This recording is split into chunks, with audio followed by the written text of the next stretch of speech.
80 million motorbikes flood these streets. And crossing the road here is not a task. It is an art form. You do not run. You do not freeze. You step into the current, slow and steady, and the whole country flows around you. Some of the most beautiful and hardest working women in Asia. A place where brides are still caught in the northern mountains before a wedding is ever discussed. And where a bowl of street food or food dares you to eat balut. Where towers of emerald limestone rise straight out of the sea. The largest cave on earth hides a jungle and a river of its own. And a lantern-lit town glows on the water like something of a dream. A nation once known for its long wars of independence, now racing to rise in a new era entirely. This is real life in Vietnam. And here are 15 things that will change how you see it. Look at a map of Southeast Asia and you find it right away. Vietnam runs down the coast in one long, narrow S. More than 2,000 miles of shoreline, from the emerald bays of the north to the white sand of Da Nang in the center, and the river country of the far south. Inside that thin shape live over 102 million people and 54 different ethnic groups, each with its own language and its own festivals. And it is a strikingly young country. The median age is only about 34, and nearly 2 out of 3 people are of working age. Demographers have a name for this rare window. They call it the golden population. But the first thing that truly stops a visitor is the traffic. Vietnam has more than 80 million registered motorbikes, which means close to 3 in 4 people own at least one. In Hanoi and Ho Chi Minh City, scooters make up as much as 85 to 90% of everything on the road. There is a reason for the sheer number. In cities where every square foot is spoken for, nothing else fits the way a motorbike does. It slips down alleys a car could never enter. It costs little to run. And it earns a living, hauling everything from crates of vegetables to a full-grown refrigerator to, on the right morning, an entire herd of pigs. That freedom has a price. Motorbikes are tied to a large share of the country's road accidents, and their exhaust hangs over the big cities as a real and growing problem the government is still trying to solve.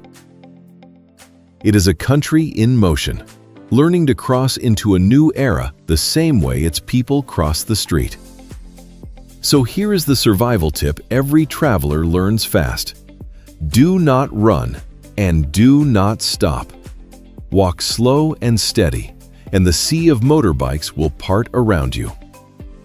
One quick thing before we go deeper.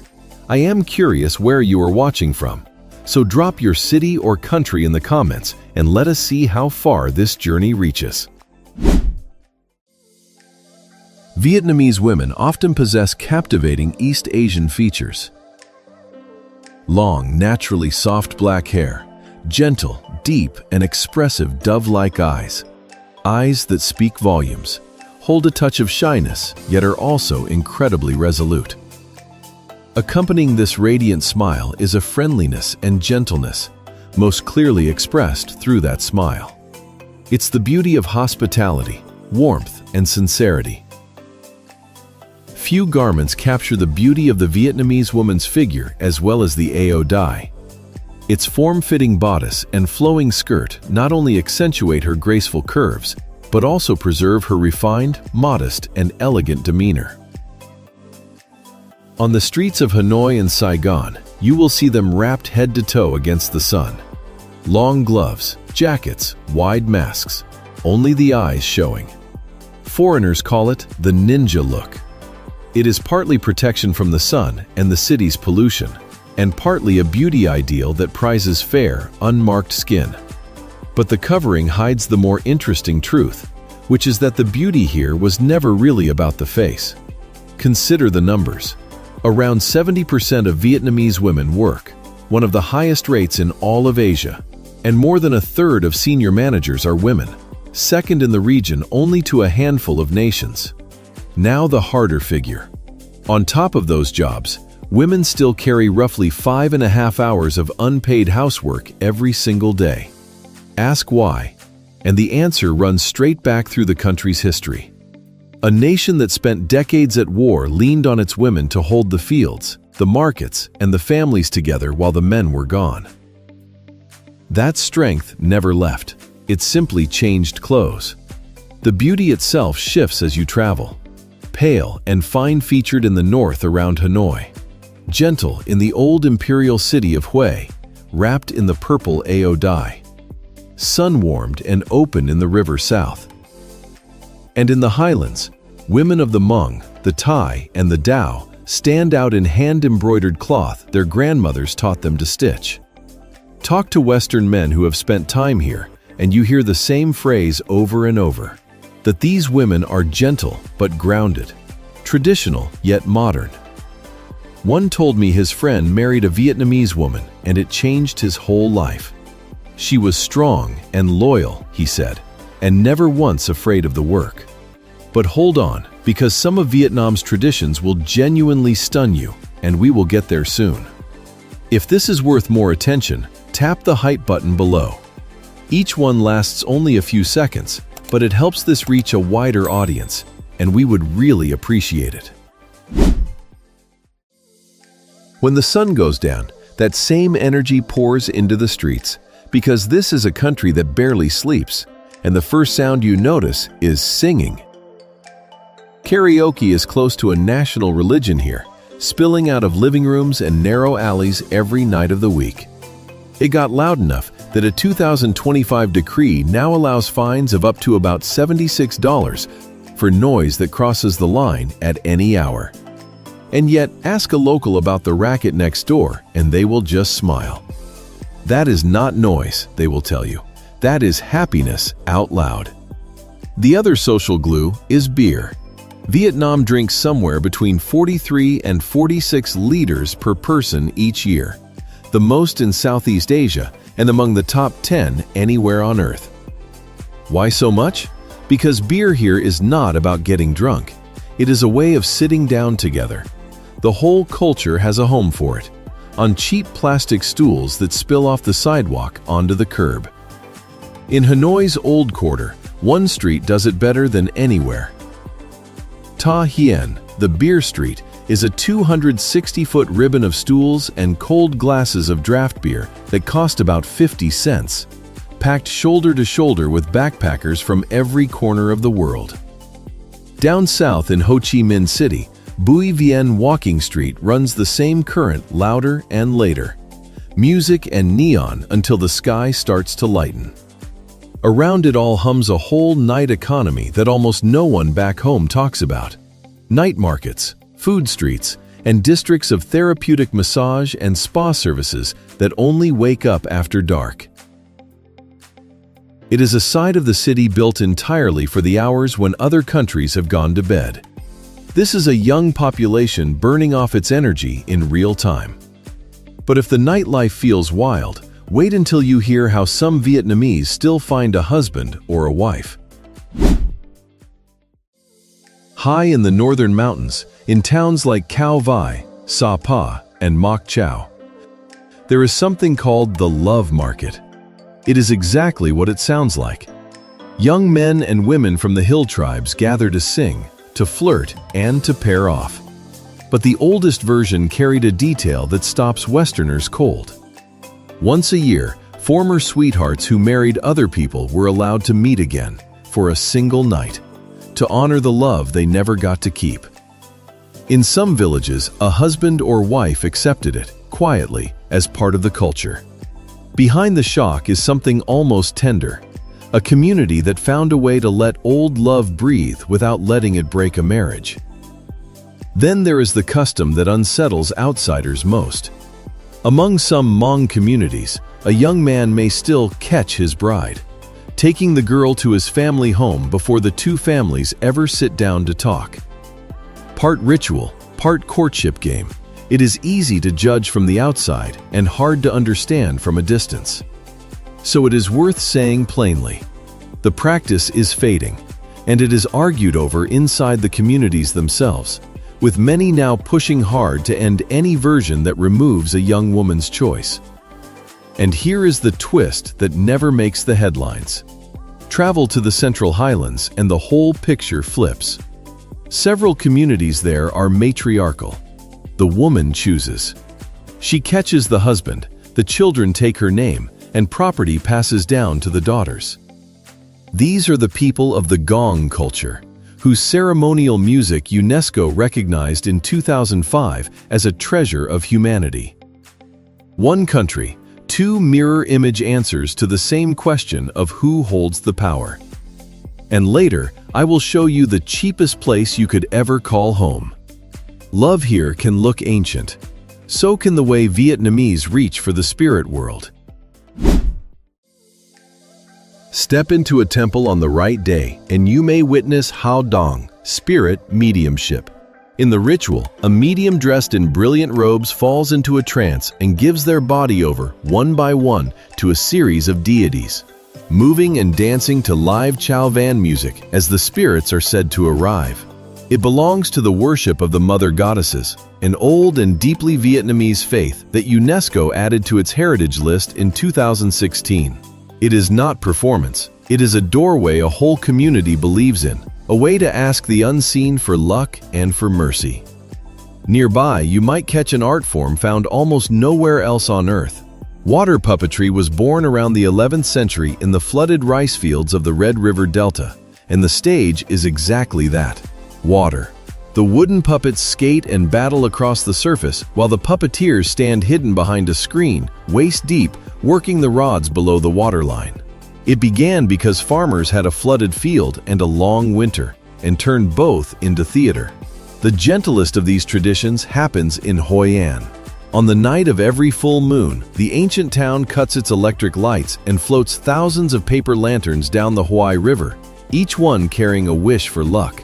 And on the 23rd day of the last lunar month, families across the country release live carp into rivers and ponds, believing the fish carry the kitchen gods up to heaven to report on the year. In a nation with nearly 8,000 traditional festivals a year, there is scarcely a day without one. Spiritual one moment, wonderfully practical the next. Some of daily life here would get you fined back home. Take the sidewalk barber. A single chair, a mirror hung on a wall, a pair of scissors, and a man is open for business. No license, no certificate, earning maybe $8 to $20 a day. In the United States or Canada, cutting hair without a permit can bring a fine or worse. Here, it is just Tuesday. The same goes for the pharmacy. Walk in, describe your symptoms, name the drug, and walk out with it. Antibiotics included, no prescription needed. It puts real control in people's hands, especially in the countryside. It also fuels a quiet public health problem, because antibiotics used that freely stop working when you need them most. Quick question while we are here. Of everything so far, what has surprised you most about Vietnam? Tell me below. Then there is the language, ranked among the hardest on earth for a Western speaker. And the reason is tone. Vietnamese has 6 of them, and pitch alone changes meaning. The single sound ma can mean ghost, mother, but rice seedling, horse, or tomb, depending only on how your voice rises or falls. One slip turns a polite sentence into an accidental joke, which is exactly why locals light up when a foreigner tries.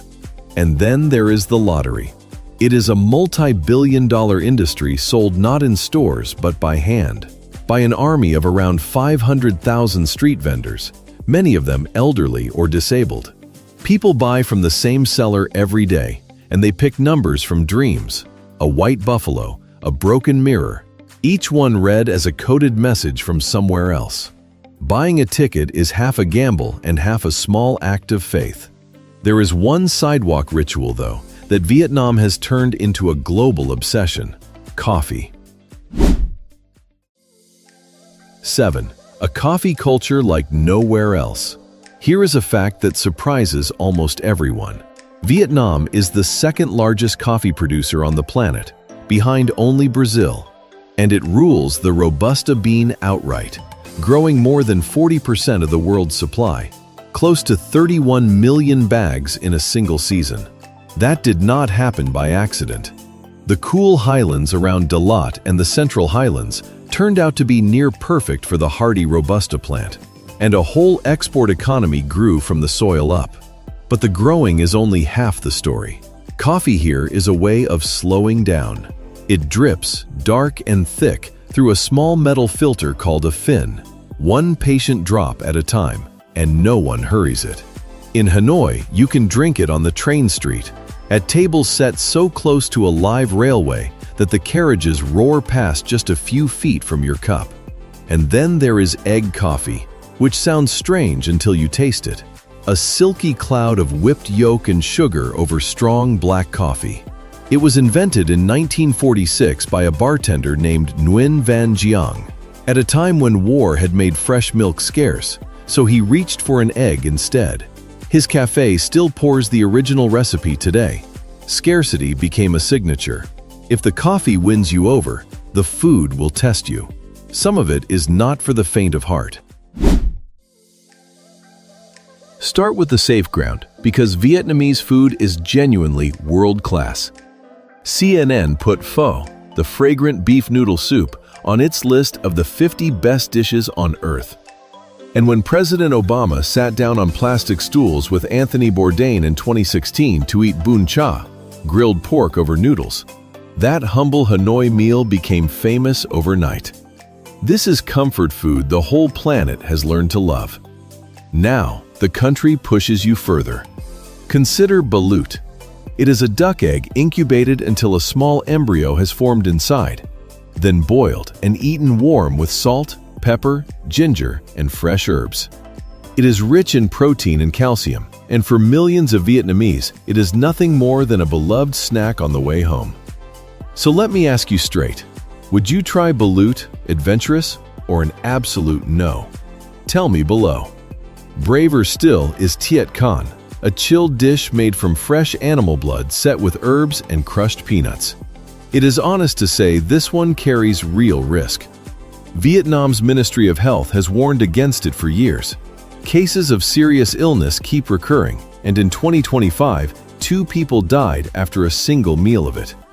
It survives anyway, because for some it is tradition at its most raw, served at festivals and drinking gatherings. And that is the strange truth about the dishes that make travelers sweat. They are the same food a Vietnamese family sets out to honor a guest. An act of welcome, not a challenge. Many who arrive terrified leave quietly hooked, because that same street food just earned something almost no one saw coming. In 2025, the Michelin Guide, the most feared and famous restaurant authority in the world, turned its attention to Vietnam. It named 181 restaurants, handing out 9 coveted stars across Hanoi, Ho Chi Minh City, and Da Nang. But the real shock sits lower on the list. Among the 63 Bib Gourmand spots, Michelin's badge for great food at a gentle price, are humble street kitchens that have been open for decades, including a tiny eel vermicelli shop in the Hanoi Old Quarter that has been serving the same bowl for around 40 years. Think about what that means. A meal blessed by Michelin, one of the most exclusive names in dining, that costs only a few dollars, among the cheapest starred food anywhere on the planet. It did not change the food at all. The bowl was always that good. What changed is that the rest of the world finally caught up to what the woman at that eel stall and the customers lining up for 40 years already knew. Great food needs a great backdrop, and Vietnam's landscapes might be the wildest part of all. Deep in the jungle of central Vietnam is a place that redraws your sense of scale. Son Doong is the largest cave on Earth, confirmed by Guinness in 2013. And the numbers barely help.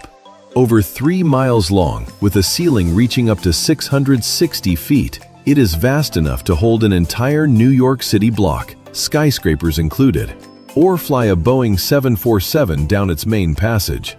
It is so big, it grew its own weather, its own underground river, and its own jungle. A forest sealed inside a mountain, lit only where the ceiling has collapsed and let the sun fall in. No photograph has ever made a person feel as small as standing in it does. And that is only the beginning of the wild. Ha Long Bay lifts thousands of limestone towers straight out of a jade-green sea, a UNESCO site so otherworldly it looks painted. The coastline runs more than 2,000 miles, ending in beaches like Mai Kea and the island of Phu Quoc that rank among the finest anywhere. Which matters because for too long people only talked about the mountains and forgot Vietnam is a sea country too. Inland, Ninh Binh earns its nickname as the Ha Long Bay on land.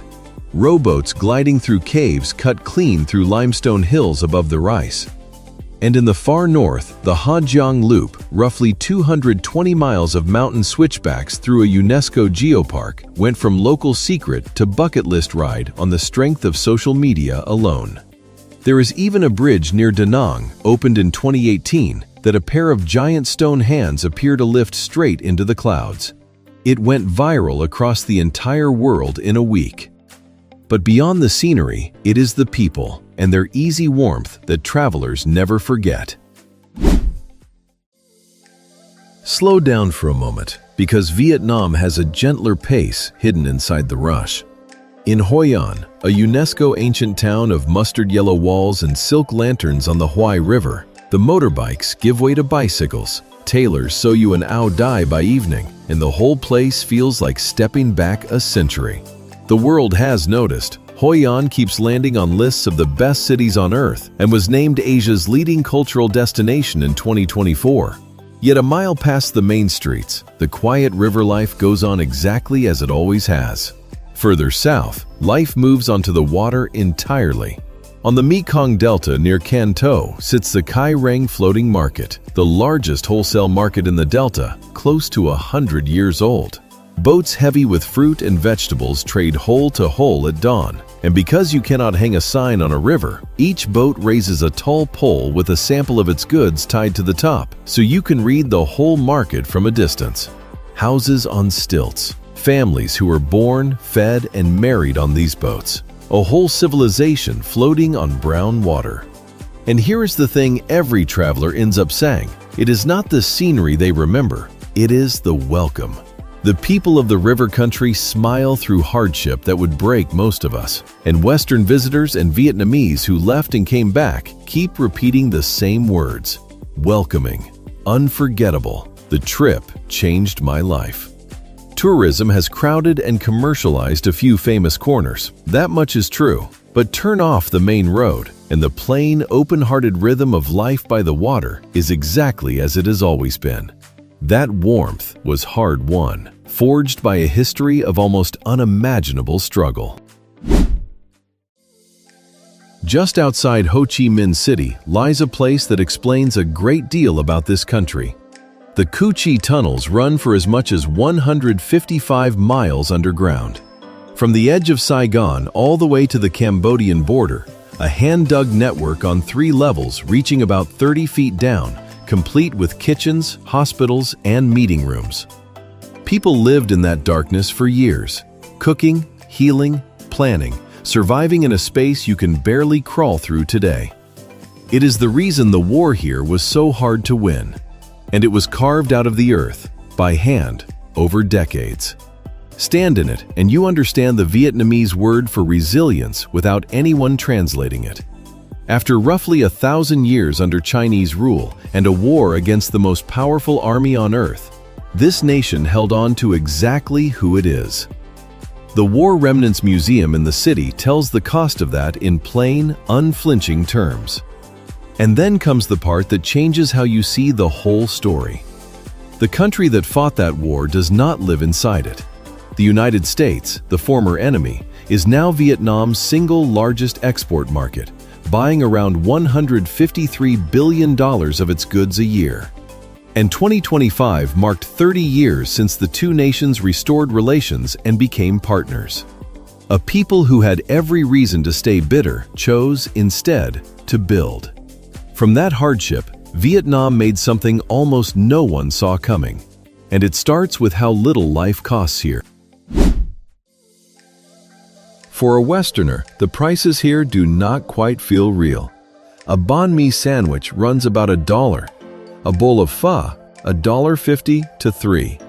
A single person can live comfortably in a major city on somewhere between $600 and $1,000 a month, and far less in the smaller towns, which is why Vietnam keeps topping the lists of the cheapest places in Southeast Asia for a foreigner to settle. And to be fair, those are close to local prices, not a tourist markup, which is the whole reason people who visit for 2 weeks end up staying for 2 years, and never quite explaining it to the folks back home. But numbers only tell you so much about a place. To feel the real Vietnam, watch what happens when the national football team wins a big match. Hundreds of thousands of people pour into the streets on motorbikes, red flags streaming, horns and drums until sunrise. They call it Đi Bao, riding the storm. And it exploded into a national ritual in 2018 when the under-23 team reached a continental final in a freak snowstorm in China. It is the same sea of motorbikes from the start of this journey, only now every rider is celebrating at once. Modern towers rise over incense-filled temples, a mall casts its shadow on a street vendor's cart, and yes, the boom has widened the gap between rich and poor. But the joy in that flood of red is as real as anything you will see on Earth. Cheap street food and roaring crowds hide a secret, though. Vietnam has quietly become one of the world's most important factories. Look at the phone in your hand. There is a real chance it was born here. More than half of all Samsung phones on the planet are assembled in Vietnam, part of a phone export business worth around $33 billion a year, inside a total export economy that has crossed $475 billion. The economy grew a remarkable 8% in 2025, among the fastest in Southeast Asia, and the giants keep coming. Intel, Nvidia, Foxconn, Samsung, pouring in billions. Why here? Go back to that young, golden population from the start. Tens of millions of workers in their prime, competitive costs, and a web of trade deals, all arriving at the same moment in history. Then there is the fact almost no one expects. Vietnam is not just building the world's hardware. It is one of the biggest adopters of cryptocurrency on Earth, ranking near the very top of the global index in recent years, and among the highest anywhere for the share of people who own it.